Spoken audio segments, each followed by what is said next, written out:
Sebuah drone FPV serat optik buatan Rusia yang dikenal dengan nama KVN berhasil menghantam dan mengubur sekelompok infanteri Ukraina di desa Piatikatki, wilayah Zaporizhia. Bangunan tempat berkumpul tentara Ukraina diserang hingga runtuh dan menjebak mereka di dalamnya.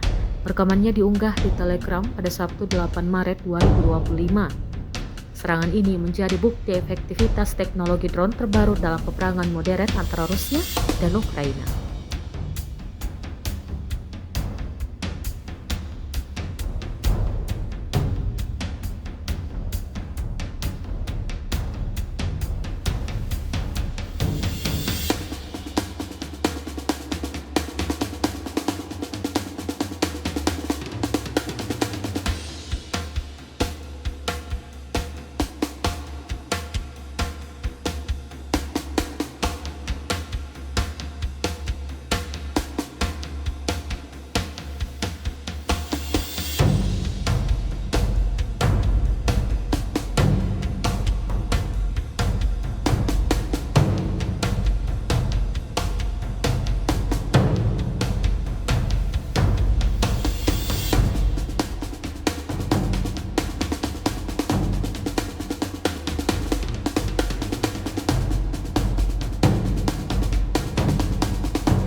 Download Tribun X sekarang, menghadirkan lokal menjadi Indonesia.